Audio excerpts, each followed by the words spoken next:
moderator for today's discussion. So some housekeeping things first. We will be recording this session. Only video of our official speakers will be included. EFF is dedicated to a harassment-free experience for everyone. All participants are encouraged to view our full event expectations at EFF.org/event expectations. I encourage you to join us in the official chat via Twitch at EFF.org/livestream. For those using Privacy Badger, please be sure to enable chat on Twitch by shifting the embed.twitch.tv slider and reloading. Please feel free to drop your questions in chat throughout the program, and our guests will answer as many as they can at the end. Thank you all for joining EFF's EFFecting Change, our new live stream series covering some of the biggest topics in digital privacy and free speech. We're thrilled to see so many join us for our first of 3 interactive panel discussions this year. Be sure to check out the next 2 programs in August and October of this year. For over 30 years, EFF has been the leading nonprofit organization defending civil liberties in the digital world. We use the unique expertise of leading technologists, activists, and attorneys in our efforts to defend free speech online, fight illegal surveillance, advocate for users and innovators, and support freedom-enhancing technologies. The reason that we can do this work is because of the support from people like you. Consider donating today to help EFF in the fight to defend your digital freedoms at EFF.org/effecting change. And with that, let me welcome our speakers.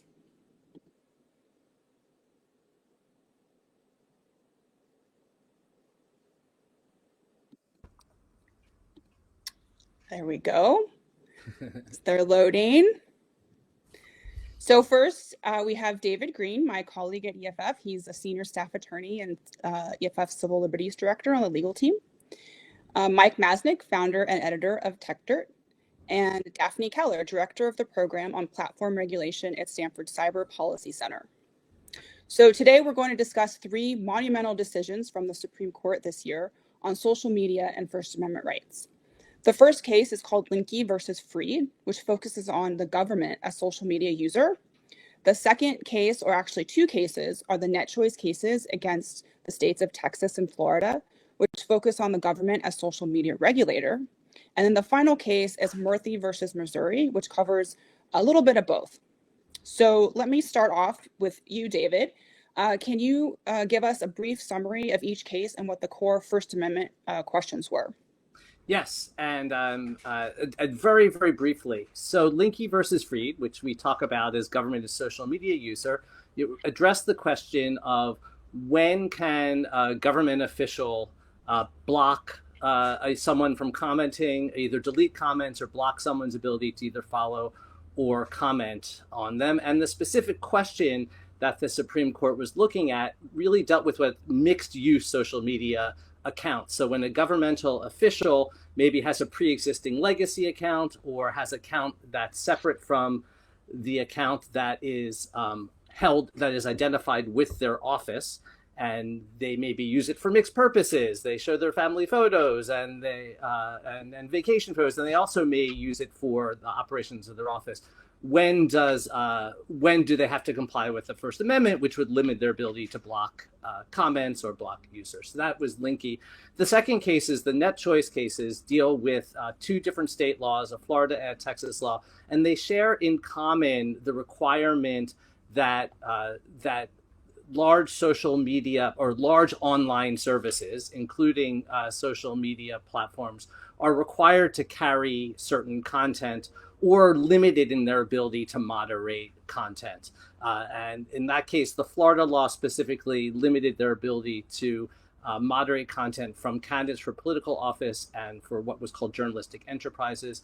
The Texas law very broadly limited their ability to moderate contests on the basis of viewpoint. The third case, Murthy versus Missouri, is what we call the jawboning case. And this deals with at what point does government violate the First Amendment when it urges or exhorts or encourages a social media platform to moderate content, to either take it down or to de-amplify something or to try to obscure it. And so those are the 3 cases that the Supreme Court recently ruled on. Great, thanks, David. So let's first dive into Linke versus Freed. And Mike, I'm going to kick it over to you to go into a little more detail. Can you explain what the practical problem was in that case? So we know that folks in government use social media all the time, but what was a specific issue in Linke, and sort of how widespread is that problem? Yeah, I mean, it's sort of an interesting kind of new challenge created by the nature of social media and the internet. You know, historically, if a politician were hosting some sort of public event, and rented out a hall or a venue, they couldn't restrict certain people based on that they don't like their viewpoint. So if you're creating a public forum, it has to be public. Otherwise, you're violating First Amendment rights by limiting people to access based on their speech.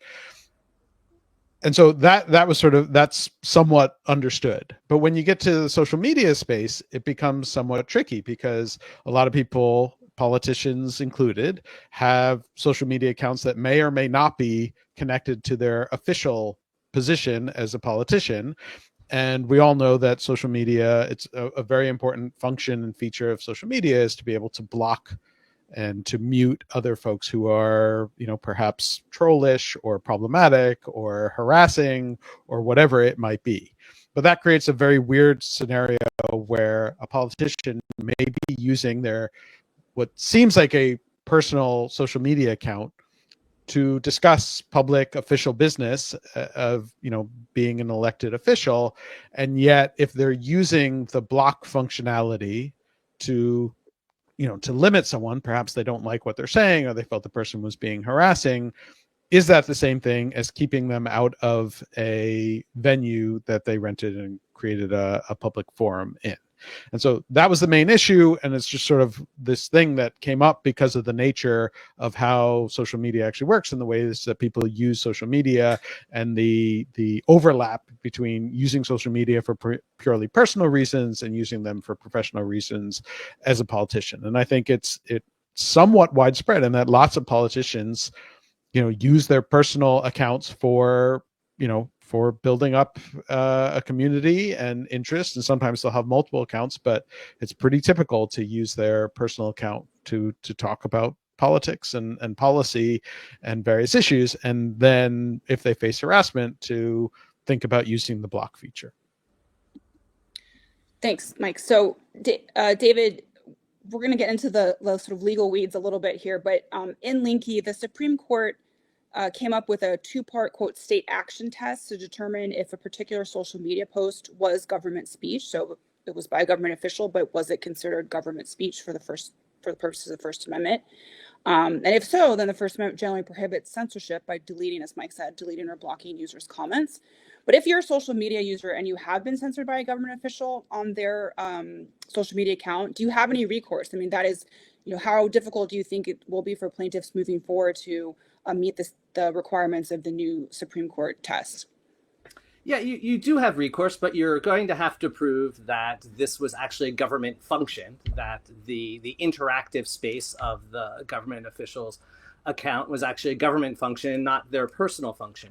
And prior to the Supreme Court opinion, courts looking at that question really focused on the trappings of the social media account. Like, does the person identify themselves as a government official? How frequently do they post what seems to be them conducting the business of the office? And what the Supreme Court said was there's actually a step before that. Before you look at the trappings of the account and how it's used, you also have to answer this preliminary question: does this government official actually have the authority to speak on behalf of the government? Is part of their job actually speaking to the public? And if it's not, then you don't even have to get to the second part.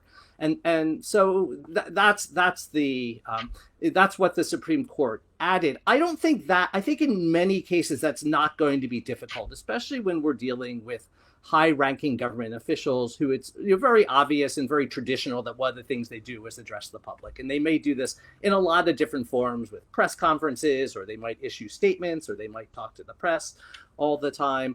And so I think with high-ranking officials, this really will not be a major obstacle. It might be more difficult on the local governmental level, where you have someone who's maybe the head of a department that doesn't really have a public-facing role.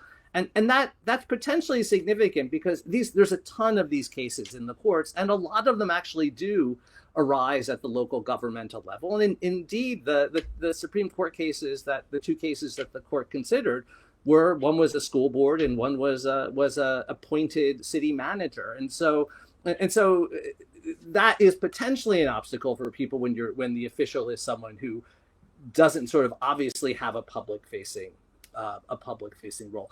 Just one other thing that I think is important that the Supreme Court said, which really other courts had not done before, is they also said this can vary post by post. If someone has the authority to speak on behalf of the government, then you looked whether they're exercising authority on a post by post basis, not necessarily their entire account. So if they have a mixed use account where they do business and they also do personal stuff, it's possible that the First Amendment could limit their ability to block or to delete a comment to one post, to their official, to the government business post, but they're still free to delete comments to the photos of their vacation. Right. And Daphne and Mike, do you all want to add anything on Linky versus Freed? I think David got everything. Great. Thank you, David. Okay, so we will move on to the net choice cases against Texas and Florida.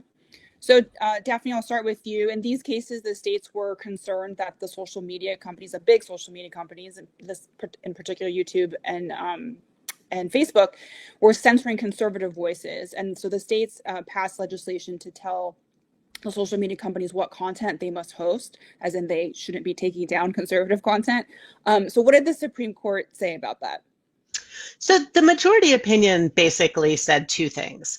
One was they said, we're not going to strike down this whole law because we think it has applications way beyond what anybody explained in the briefs. We don't understand how it might apply to Venmo, how it might apply to DMs. And so they declined to strike down the whole thing.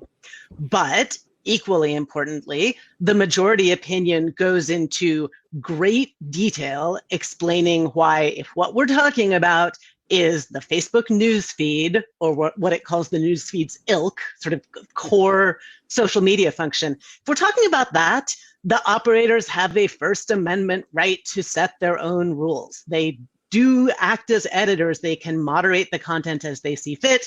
They can prohibit particular content. It doesn't matter if they let most of the content come through, but just have some rules restricting it. It doesn't matter if they are using automated systems designed to enforce the rules or to prioritize news, the ranking based on those rules and preferences. All of that is First Amendment protected activity, and the state can't come in and tell platforms they have to change it and host different things. And that's something that I think was actually obviously true all along. Like, we've spent a few years in this expensive and time-consuming legal detour into entertaining the idea that the law might say something else. But I don't think that most constitutional lawyers are really very surprised by this outcome, because we had tons of precedent about things like parade operators and cable companies and so forth that reinforce the idea that platforms do have this right. Great. So, David, as Daphne said, the Supreme Court actually declined to strike down both laws in their entirety. Net Choice brought what are called facial challenges, and the court said, okay, well, we're going to focus on YouTube and Facebook's newsfeed, but we don't know what other applications are relevant here. So really, why did the court do that, and what's the significance of that, or declining to do that, I should say, striking down the laws as a whole? Yeah, and I should say before, I mean, this is a bit of a sort of legal procedural mess and everything, and it shouldn't take away from how important the First Amendment holding that Daphne talked about was. But basically, generally under the law is that you can't completely strike a law down unless it has no constitutional applications at all. Under the First Amendment, there's an exception to that rule that says that, well, you can strike a law down that violates the First Amendment if its unconstitutional applications substantially outweigh the constitutional ones. And that's what the court was looking at here. And here it found, it didn't decide whether or not this was an improper facial challenge. It said that the trial courts, neither the trial courts or the appellate courts that considered this, had actually asked the question whether or not this was a proper facial challenge. They hadn't gone through this process of identifying the constitutional applications and weighing them against the unconstitutional applications. So it sent the cases back to the lower courts to do that. And I think they were really motivated in doing that by the Florida law, which applies to a much wider variety of online services than the Texas law does.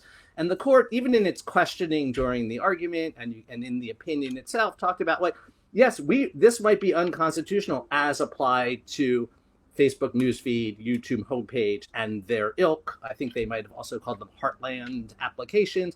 And I think we can really think that really applies to social media as we sort of generally think of the term, that where decisions are made according to a set of community standards and things like that. But the Florida law was written so broadly to apply to online services that it could also apply to messaging, to e-commerce, to event management sites, even to different services within the internet stack. And so the law might apply differently to each of those things. Like, there might not be the same First Amendment right. And so it asked the trial courts to look at that question.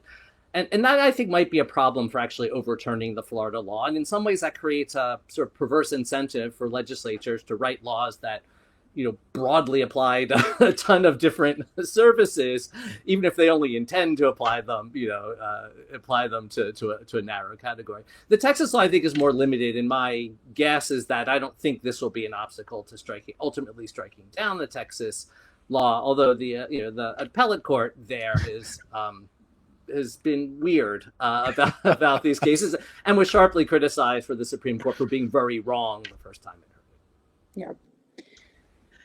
I mean, just to jump in, I do think there's a real sort of practical and policy question here. Like, can states just pass a giant incoherent mess of a law like the one in Florida and then make it so you can't get rid of it in one blow with a First Amendment case, and you have to have endless iterations of cases? In oral arguments, Justice Sotomayor was worried about that, and rightly so. And I wish that had surfaced more in the opinion, because this does leave lawyers kind of scratching our heads and worrying a little bit about how this is all going to work.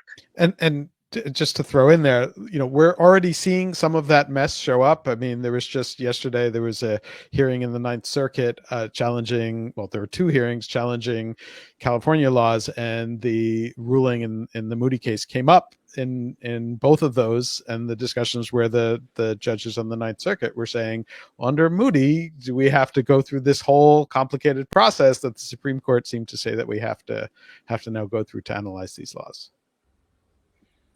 Great. So let's go back to the really good First Amendment part of this case, which again is that at least the big social media companies have a First Amendment right to sort of curate and moderate content, even if it's other users' content, like third-party content, right? So that compilation or that curation is itself an expressive activity that is protected by the First Amendment. But I thought one interesting wrinkle in the majority opinion, and actually Justice Barrett in her concurrence also suggested this, that automated content moderation using algorithms might actually not be protected by the First Amendment if the algorithm is not acting pursuant to the company's own content policies and community standards, and is instead just reacting to users' demonstrated preferences. So in other words, Justice Kagan, the majority, was really focusing on that First Amendment right to curate seems to have been hinging on the fact that the curation was pursuant to the company's own content policies. And so really, for any of the panelists, I mean, does this make sense? Would this be an appropriate limitation to the First Amendment right of editorial discretion? That is, if an algorithm wasn't explicitly sort of enforcing a content policy? So I'll jump in on this.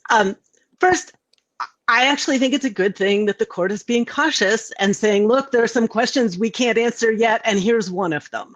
So I'm perfectly happy that that's in there. However, I think if that were actually litigated, and speaking as a former lawyer for Google Web Search and in full disclosure, like I think that even if what an algorithm is doing is just trying to give users what they want with like no overlay of content preferences from the platform, there's still this tremendous amount of human thought and coding and decision making and competing versions of how you approach that going on, all of which I think does fit within what the Supreme Court has considered, or what courts have considered to be protected before. And that there are a handful of cases about Google Web Search that say this for search ranking, and that also just proceed on the assumption that the goal is to give people what they want.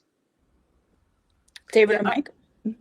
Well, I think that's right. And I think this was, one of the benefits of these cases is that the court seems to finally understand content moderation and how it works, and they're not viewing social media as sort of passive pipes. I think was the way it was referred to before, where they just publish everything. But I think we're seeing with algorithms, and I really think the court is looking towards sort of a fear of AI. Broadly defined as a scary term, and they didn't want to go too far and say, well, if there's this sort of semi-sentient AI tool that someone's using, maybe there's no First Amendment right attached. So that's the way I think they have a concern for there may be some applications in the future, and so we want to at least plant a stake in the ground that we're going to look at automated decision making maybe under a separate thing. But I think the caveat, automated decision making not tied to a content policy, really, I don't know if there's anything that none of that's happening at all. It's almost all tied to a content policy. Well, it doesn't need to be, though, right? I mean, you do have services that are popping up, especially some of the newer services that allow people to create their own algorithms and do things like that. And those algorithms then would not necessarily be tied to a content policy, though they might be tied to whoever created that algorithm's particular policy or the user's particular, stated policy. So there's some interesting applications of that we'll see. But going back to sort of the overall majority holding in the Moody case, I do think there was a lot of really good stuff for the First Amendment in there. And one of the things that comes up that is, I think, that there's a little bit of tension that people who are strong believers in free speech sometimes find with questions around content moderation, is that often content moderation is about taking down speech, and that makes people who are strong free speech supporters somewhat uncomfortable. And there's this important recognition that there are multiple kinds of free speech interests at work here, and different speech interests, and the platform being able to curate the kind of community that they want is actually really important to users' free speech as well. Because if everyone were forced to have particular moderation policies, say the policies that the governor of Florida wanted them to have, you don't have the variety, you don't have differentiated communities. Whereas when platforms can create their own rules and then enforce them, you enable all those different communities to show up, and that enables different types of speech to happen in different places and on different platforms. And effectively what this ruling says is that that is a First Amendment protected right, and that platforms can create their policies and enforce those policies in a way that actually does enable more free speech, even if part of that is saying this kind of speech we don't want here. And this, I think, actually is one of the biggest missed opportunities of the ruling, is it's so focused on the platform's editorial rights. But as Mike is saying, these laws had a huge impact on the rights of internet users. There was a great brief by internet scholars building on work by James Grimmelman talking about users' rights as listeners in particular, and how these laws would make it so that you can't just go read what you want to read and talk to who you want to talk to. You can only do that at the cost of having to look at a bunch of garbage that the state is forcing you to look at, or messages you're not interested in, but the state is forcing you to see. And that, I think, it would have been great if the court had talked just a little bit more about how users fit into this. Great. Anything else on net choice before we move on to Murthy? Great. Okay, so the final case is Murthy versus Missouri, and that case dealt with allegations by the plaintiffs that the Biden administration put undue pressure on social media companies to censor user content that the officials believed was misinformation related to COVID-19 and the 2020 election. So Daphne, going back to you, the court actually left the biggest First Amendment question unanswered. What was it? Well, the question is, supposing you can get into court and you do have standing to bring this case, when do you win, right? Like, when does the government actually violate the First Amendment through backroom conversations, pressuring platforms to take things down? And we don't know the answer. I think it's good that we didn't get an answer in this case because the factual findings from the courts below in this case were so problematic and so unsupported by the record. Mike actually has a couple of great posts on this in Techdirt if people are interested in details on that. But we don't know an answer to that. However, there was another case heard the same day called Vulo, which did yield some answers and does have some guidelines about when state actors overstep the line. It involved I think she's an insurance commissioner in New York who met with insurance companies and allegedly said things like, well, I could bring some charges against you about some kind of minor laws I don't usually enforce, but I won't if you stop doing business with the NRA.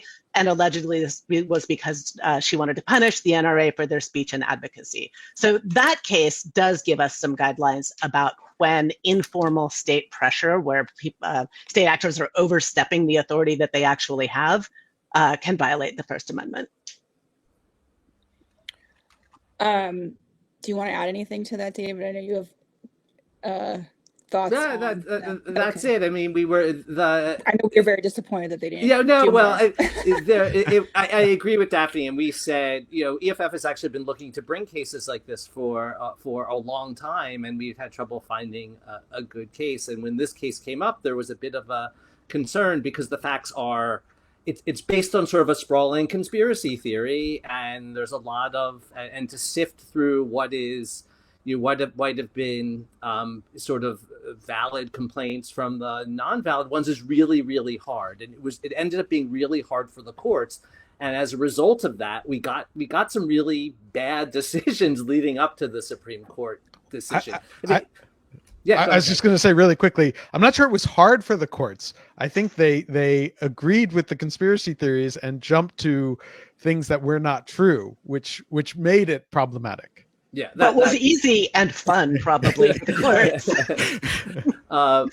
And the question we really wanted answered was, when does government interaction become coercive? Like, what's the line between permissible persuasion and exhortation, and when does that cross the First Amendment line into impermissible coercion? And we didn't get that in the context of these facts, and I think that might be okay. What we did get was, as Daphne said, this is about with a very limited holding on standing, and standing is who can show that they've been injured, that the injured was caused by the governmental action, and that the court can actually fix it. They can make them whole again after the injury. You have to prove those three things to have standing. And what the court said about standing, I think, tells us a bit about how narrow the court views who actually is injured by jawboning. And the court said that, one of the challenges with content moderation, and I think this is correct, is that the platforms make a ton of these decisions independently. And they consult a lot of sources. They have internal experts, they have outside experts, they might consider the government experts, they get comments from the government, their users can report content. There's a ton of inputs, and they make their own decisions. And then someone to win a lawsuit has to show that the decision was not actually the platform's decision, it was the government's decision that was imposed upon the platform, and that can be difficult to show. I think the other thing that I think narrowed these types of actions more than maybe had they been before is that you also have to show, what the court said is that the government wanted a specific post taken down, and then that specific post was taken down, and the person who authored that post If they can show it will happen again, or there's ongoing, like they might be able to win a lawsuit. If they can have damages, then that actually makes it easier for them. But if they want to get the court to order the government to stop, they're going to have to also show that it's ongoing conduct and can happen again. And I think that type of very particular, we want your post taken down, is actually quite difficult to prove. And I would hope that as these cases move along, we'll see that also will apply to sort of, if there is truly coercive government action that applies to a general category of statements, that someone whose speech is clearly within that category and they can prove that they wouldn't have been taken down but for the government's action, I would hope that they'd be able to they would have standing to bring a case also. So, Mike, let's think about the practical sort of benefits or at least outcomes of this case. So, as David said, I mean, EFF generally we're pro speech, and we don't want people's content being taken down. But what might be the benefit or the practical benefit of perhaps allowing the government to have a wider berth to work with social media companies around national issues? Maybe what was the court thinking? Yeah, and so this is a tricky one too, because like I have spent years, decades, being concerned about government overreach in terms of pressuring companies and their speech. And so my natural inclination was to be on the other side of this case. But and I think, it's similar to the way EFF feels. But this case was such a mess because there are things that are not coercive and that are not trying to pull down speech, where the government should be able to speak to companies as well. And sort of, the classic examples of that are, cybersecurity concerns. If there are concerns about, there's a vulnerability and they want to share that information with technology companies to help them, know and patch that vulnerability. Or when it comes to speech, if there are some important, valuable information that the government official can share, such as, attempts of foreign influence on an election, or more specifically, fraud, examples of, pushing fraud, or in the election context, telling people to vote on the wrong day. These are the kinds of things that a government might have information on that would be useful for the platforms to understand the context in which they're making a decision, as long as it doesn't come with any sort of coercion, which is saying you have to take this down, you must take this down, or else we are going to punish you in some way. That seems like useful government speech that, in some ways is no different than anyone. Most platforms have a feature that allows people to report stuff and say, this is a problem, this is fraud, this is misleading, or whatever. And then the platforms have their own right, as we discussed in around the Moody case, to make a decision against their policies, whether or not it violates them, and then how to deal with that situation. So there is some sort of speech that should be allowed. Where we have to be concerned is when it goes across the line. And the problem that we've had for decades is that we haven't had a really clear test, which is what Daphne was talking about, and understanding, when is it that the government crosses the line? And so it would be nice, and it would have been nice if the Supreme Court had given us a really clear test. These three things tell you whether or not it's crossed the line. But, the ability for the government to speak itself and to share information that is important for platforms to know, I think is important. And where we might have ended up if the Supreme Court hadn't come down where it was, and where some of the lower courts came down, was it would prevent the government even from sharing that kind of information, just contextual information, useful information that the government has access to, that is important information for the platforms to know in order to make those decisions. That would have been barred, and I think that would have been problematic. And I think especially, COVID, that was sort of we didn't even get into COVID. Century and of course, right, there are concerns back and forth there, right? Because you still, there was a lot of misinformation and false information that went around COVID, and some of it was well-meaning but false information. Some of it was, we don't know what's going on and things are changing really quickly. But also, the platforms themselves at certain points effectively said, we don't know what's going on. We're certainly not public health experts. And so we're going to look to, say, the CDC for information, and we're going to base some of our decisions off of the CDC. And that raises some questions, because you don't want the CDC determining what it is that people can say. The CDC is going to make some mistakes, and they did make some mistakes. But the question is it a situation where a platform is saying, the CDC is going to know better than us. We're going to just follow what they say? Or is it a position where the CDC is saying, this is bad, you have to take this down? The latter situation, I think, is bad and problematic, and I think all of us agree that that's problematic. The problem is that it was more of a situation where the CDC was saying, this is what we think, and platforms saying, okay, we're going to sort of follow what you think because that's the best information that we have. And some people who were affected by that or having their speech affected by that, interpreting that as the other one, where the CDC is saying, this is horrible, you have to take it down, which would be a First Amendment problem. And so understanding that nuance and that sort of fine line is really important. And so far, the Supreme Court seems to have recognized that, though we'll see. This issue is going to come back. Yeah, for sure. And yeah, definitely. I would add, I think an important thing in both Murthy and NetChoice is to step back from the present day politics of it, because right this second, the left-right alignment on these cases is honestly a little weird, right? Like in NetChoice, suddenly people on the left are very pro-corporate speech, right? Like we want platforms to be able to make these decisions.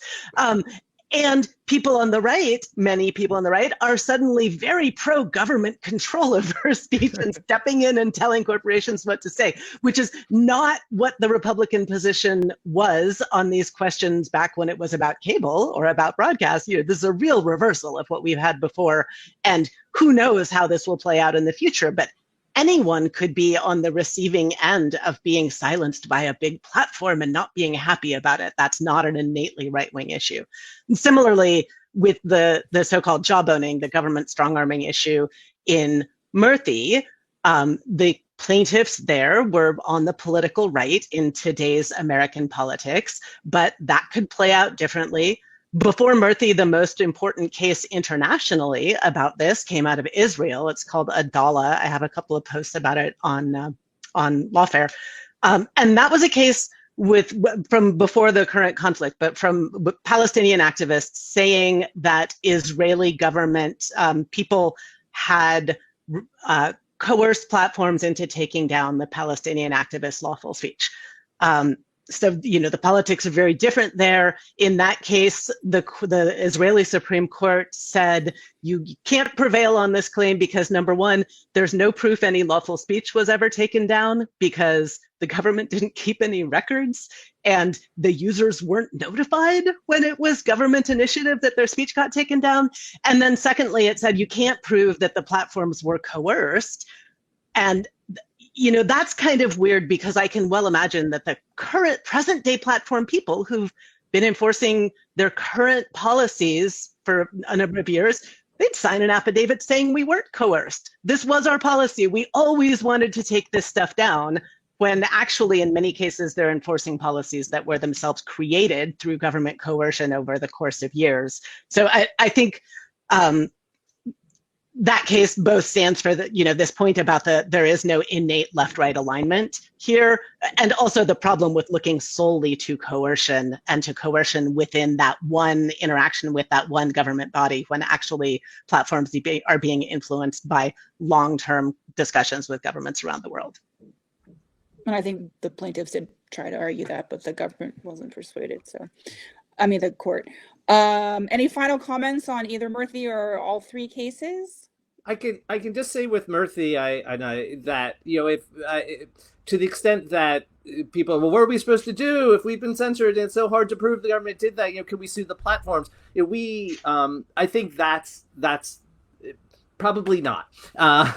We actually EFF has a post that we wrote saying that filed a amicus brief advocating for very, very narrow path where platforms themselves should actually be considered to be government actors under very limited circumstances, where they basically voluntarily ceded their decision making to the government. But that actually, it has to be narrow, because what we know from both Murthy and NetChoice is that platforms have a First Amendment right to make these decisions, right? And so any private action against the platforms for making the decision is going to have to find a place where the platforms were not exercising their own First Amendment rights. Okay, well, thanks everyone. That's the heart of our discussion. We'd love to move on to Q&A now. So I think we already have some questions. I'll just start from the top. Do you think that Florida and Texas knew they were doomed to failure, but were just trying to move the Overton window? If so, do you think they succeeded, or did the Supreme Court successfully lock it in place? So I generally never try to guess why any particular legislator does anything or think that they all have the same reason. But I did actually, during the oral argument in that choice, actually sat next to the Texas legislator who wrote and sponsored the bill, and talking to him then, he really thought there was a huge problem of conservative censorship by what he considered to be left-leaning social media platforms, and he thought this was a common sense solution, and he really viewed social media as being like telephones, and so his personal view was that that this was just the right thing. This was just a thing to protect, Texans who felt like they were being censored by social media. Yeah, I didn't see anything that indicated that the people who passed these laws did not believe that they were legitimate laws. I think they felt strongly that they would win. I'm going to dissent a little on that and say that I think the legislation was passed in a sort of climate of irrational exuberance. They were really excited about it. They, particularly in Florida, were not taking the time to write a coherent law. And that could easily have been because they assumed they'd get struck down, but this was a really important political signaling moment for them. This is when DeSantis was running for president. It was a moment where the signaling was important, regardless of what happened with the law. Okay, going to move down a little bit. So if this, I think, goes to the Justice Barrett concurrence. What if giving people what they want is a platform content policy? So I guess relatedly, what about editorial discretion with respect to unprotected speech? Does that mean that platforms couldn't have an obligation to block or downrank unprotected speech, such as malware, copyright infringing content, true threats, etc.? Does this limit the kinds of laws that the government could pass to address misinformation or election interference? Well, let's just, I don't know, maybe just start with the first part, which is like giving there's a people lot. what they want. Yeah, is a platform content policy. I don't know if you all want to elaborate on that. I know we did kind of talk about that a little bit, but.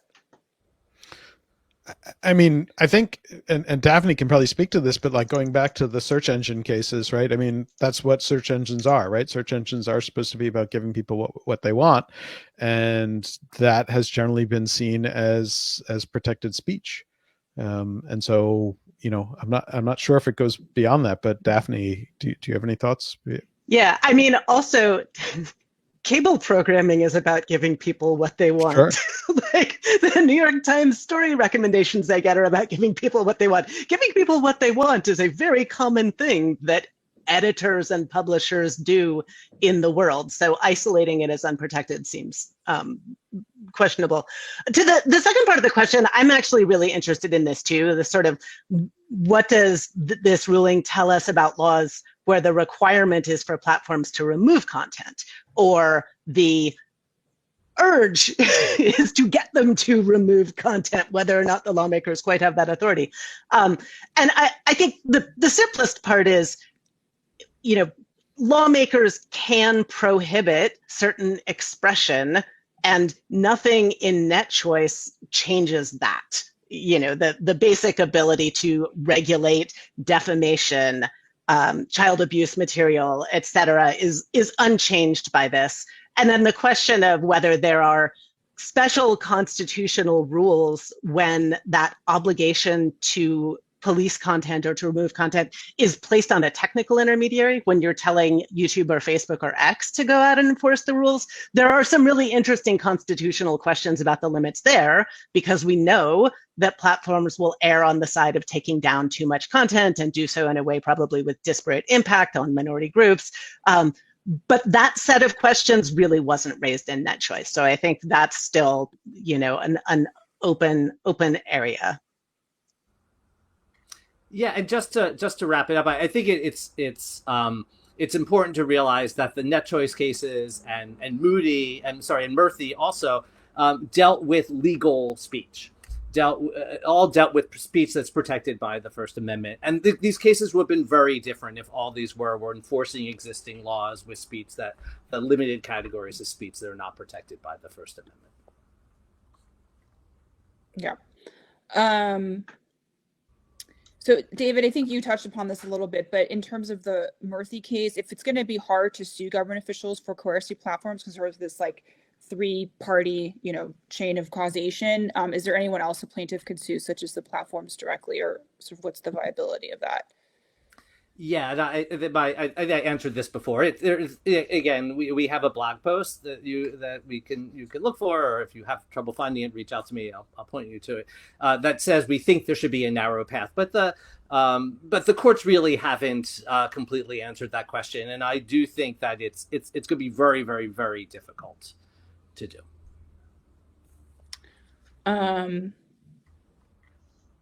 Great. Let's see.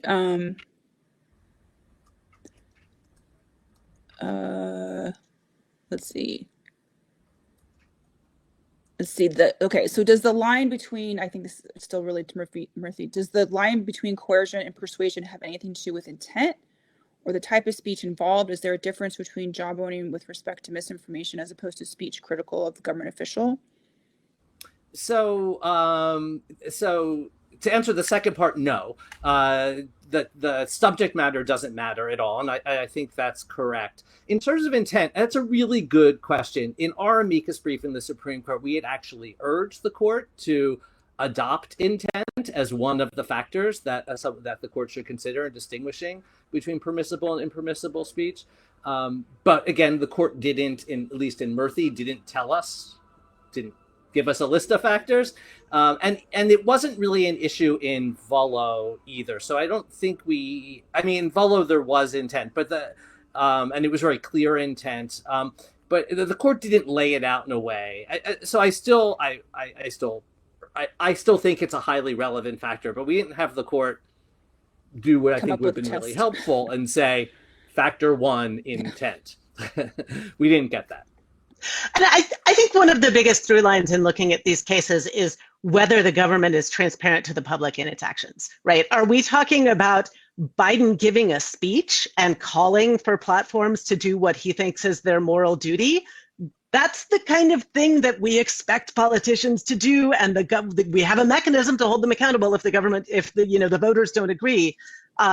Or are we talking about a backroom communication that nobody in the public knows about, and that might be a signal about the intent, or a signal about how the platforms receive it, or a signal about how coercive it might be? So the sort of public knowledge and transparency is a really important theme in these cases. And I'll do, let's see, one more. Actually, there was a question about transparency, so that's good. So again, I think we touched on this briefly, but if there's this open question about whether automated content ranking or filtering or curation isn't protected, I think this person means pursuant to, because it's not pursuant to a content policy. What does that tell us about AI and content moderation? I think the court is leaving open. I think it tells us that the court is holding judgment on what this means about AI, and also lets us know that the court doesn't know exactly what AI, doesn't have a grasp of it, and didn't feel confident, but they know it's a thing out there that's going to come up in front of them at some point in the future, and so they don't want to commit. They want to leave open the possibility that there will be different rules. Great. And like Justice Barrett in her concurrence seemed to imagine a kind of AI that polices hate speech, yet was not trained by humans on data sets, with humans and adding their own concept of what hate speech is into the system. That's not really a thing, but hypothetically, if it were, I guess it's good the court didn't address it yet. So, in short, much to be determined on all of these issues in the coming years. Okay, well, we have to wrap. Thank you to all of our panelists. What a great conversation we had. And thanks to everyone who contributed to the discussion in the chat with the great questions, and all of you watching. So our movement to protect digital rights and freedoms begins with you all. Those of you who joined us today, EFF has been at the forefront of the movement for privacy, freedom of expression, and innovation for 34 years, actually this month.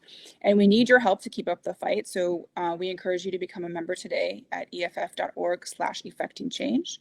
And we hope you will continue these conversations about your civil liberties with your colleagues and friends. We will see you at our next EFFecting Change live streams. The first one will be, or the next one I should say, will be reproductive justice in the digital age. That's on August 28th. And then how to protest with privacy in mind on October 17th. And to find out more about our live stream series, go to EFF.org EFFecting Change Series. So the first one is to donate, and the second one is to see, EFFecting Change Series is to see our schedule. So again, thanks for joining us today, and we'll see you all next time.